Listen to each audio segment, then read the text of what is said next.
The screen on my phone lit up with another notification. So sorry, sweetheart. The baby shower is running late. Impossible to get away.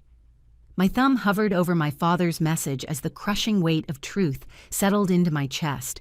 The cream-colored paper in my hand, the schedule showing my father was supposed to walk me down the aisle in exactly 14 minutes, suddenly felt like it weighed 1,000 pounds. I stared at the full-length mirror in the tiny antechamber of the chapel, a bride in complete wedding attire, veil arranged perfectly, bouquet of white peonies and eucalyptus resting on the vintage vanity, but utterly alone. The silence in the room pressed against my ears, broken only by the distant sound of guests arriving and the soft tick of the antique clock on the wall. Your sister's moment is very important to us all, the text continued, and something inside me, something that had bent and yielded my entire life, finally snapped with an almost audible crack. My name is Rachel. I'm 28 and an art curator. This is the story of how I learned that family isn't always who you're born to, but who shows up when it matters. For as long as I could remember, my sister Olivia had been the sun around which our family orbited. She was the golden child, the one whose achievements were framed and hung, whose opinions shaped holiday plans, whose approval my parents unconsciously sought. It wasn't that they didn't love me. It was just that, in their universe, Olivia's gravity was simply stronger. When I met Liam 4 years ago at an underground comic book convention, I knew immediately he was different, not just his talent, though his detailed illustrations captured movement and emotion in a way that left me breathless, but his quiet certainty about his place in the world. He didn't need external validation to know his worth. "This is incredible," I had said, studying a panel where his protagonist stood at the edge of an impossible city. "The perspective makes you feel like you're actually there."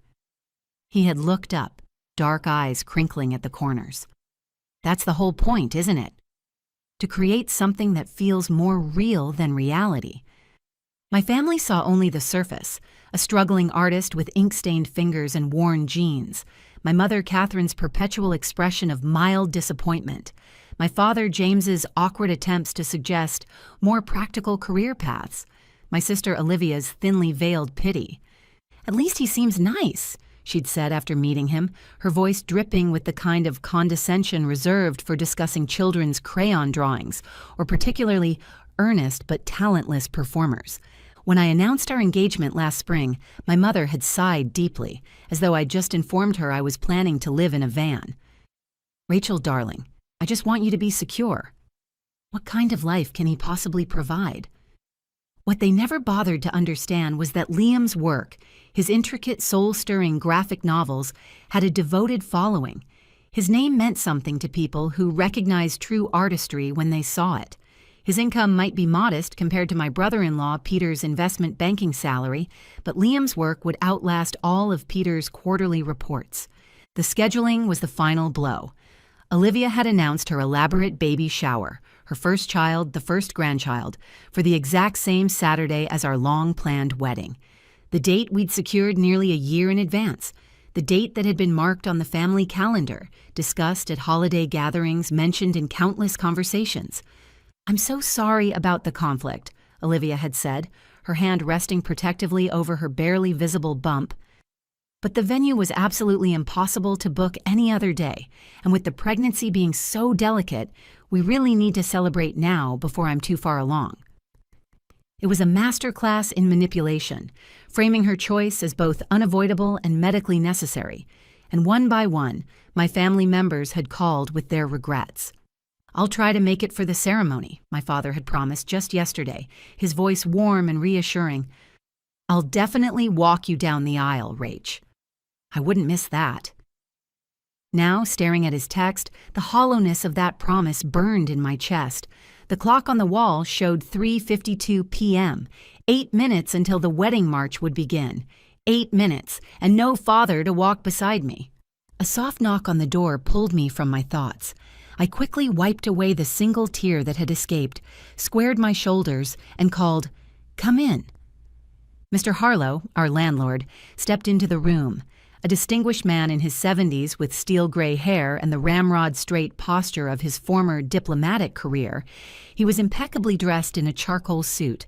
"I came to offer my congratulations," he began, then stopped, his keen eyes taking in everything: my solitary figure, the phone still clutched in my hand, the visible absence of family.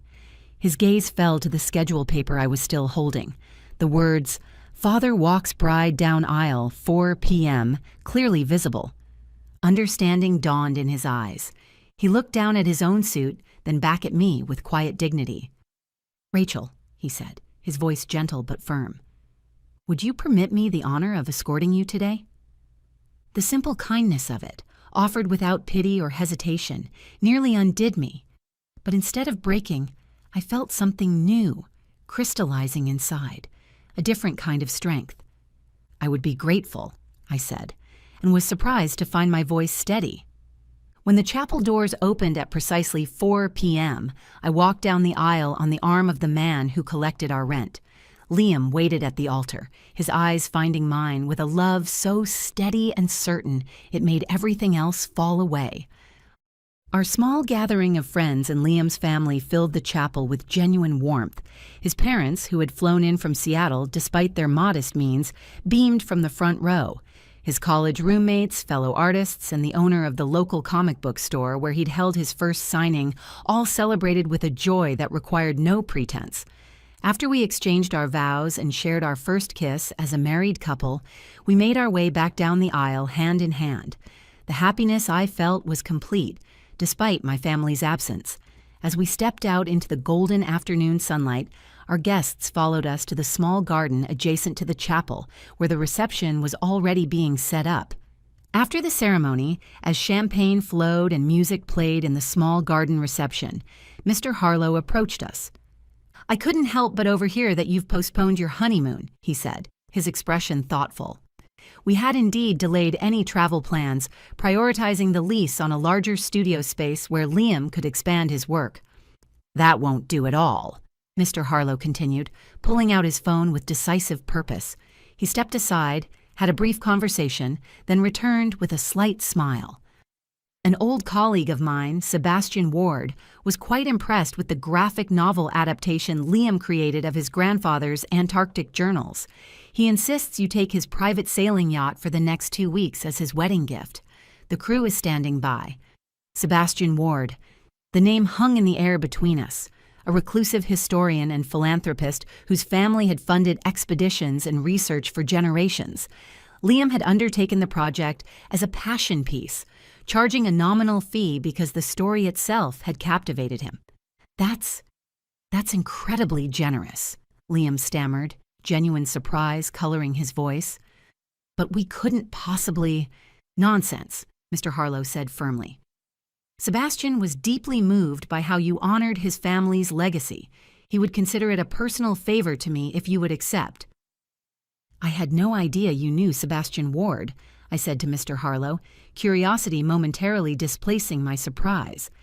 "We served together in diplomatic missions years ago," he explained. "I was the one who recommended Liam for the journal adaptation after seeing his work displayed in your apartment during a maintenance visit last year. Sebastian has been following Liam's career ever since." 24 hours later, after a whirlwind of packing and arrangements facilitated by Mr. Ward's efficient personal assistant, we stood on the polished deck of a sailing yacht so beautiful it seemed to slice through the water without disturbing it. The horizon stretched endlessly before us, a perfect blue meeting a deeper blue. "I still can't believe this is happening," Liam said, his arm around my waist as we watched the coastline recede.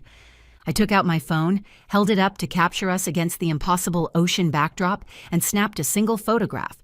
Without overthinking it, I posted the image to Instagram with a simple caption: "The adventure begins." Then I silenced my phone and slipped it into my pocket. 47 minutes later, when curiosity got the better of me, I checked my notifications. 47 missed calls and text messages from my mother, my father, my sister, aunts, uncles, cousins, the very people who had collectively decided that a gender reveal involving colored powder was more important than witnessing my vows. "What is it?" Liam asked, noticing my expression. I showed him the screen, now buzzing with another incoming call. My mother. "Are you going to answer?" he asked. "Not yet," I said, silencing it again. "Let them wonder." "I'm surprised they saw the post," Liam commented, raising an eyebrow. "I thought you had restricted their access to your social media after the baby shower announcement." "I did," I replied, scrolling through the notifications. "But I made this one public. Perhaps part of me wanted them to see exactly what they missed." By the third day of our voyage, the missed calls had reached a number so absurd, 417, that it had become a running joke between Liam and me. 418, he announced when my phone buzzed again while we watched a pod of dolphins from the deck. This time it was my father. Something in me decided it was time. I answered on the final ring, saying nothing, letting the vastness of the ocean fill the silence between us. "Rachel? Rachel, is that you? Where are you? We've been worried sick."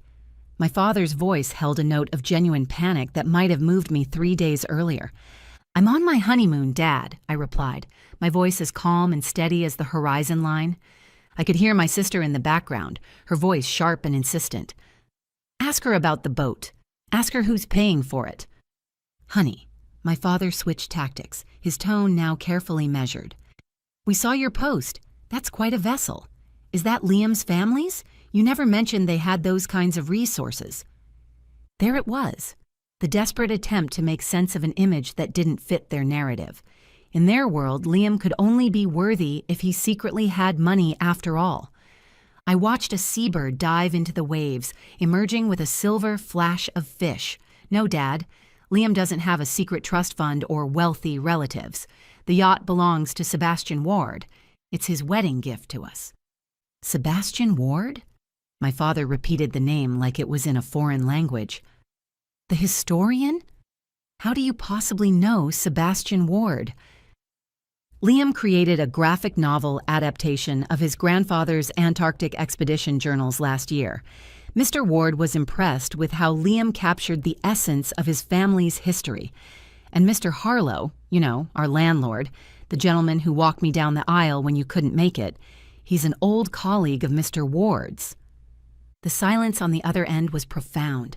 I could almost hear my father's entire worldview cracking.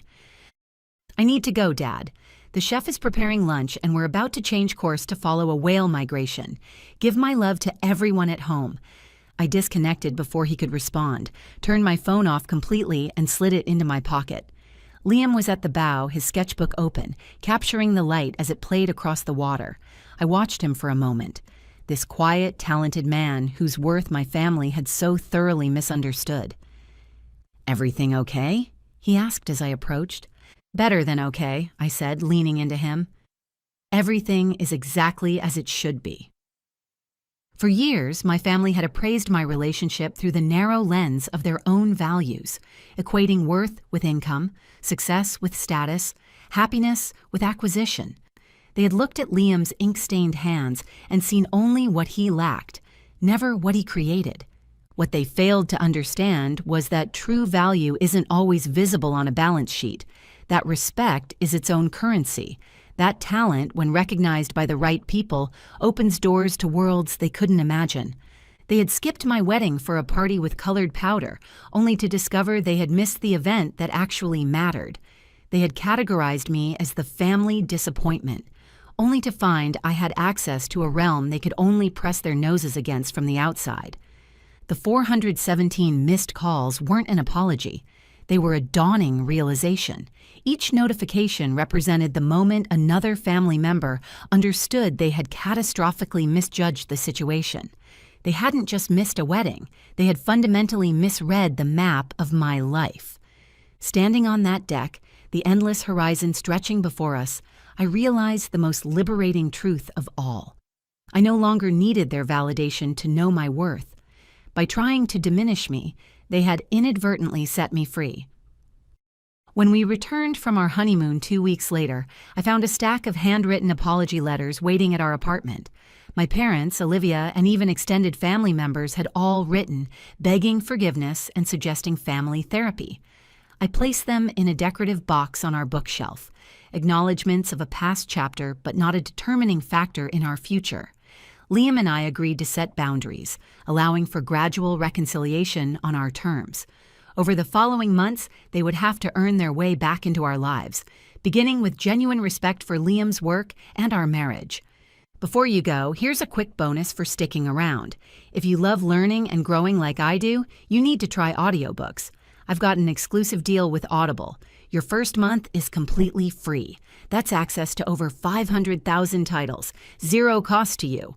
All the details are waiting in the description. Don't miss this one.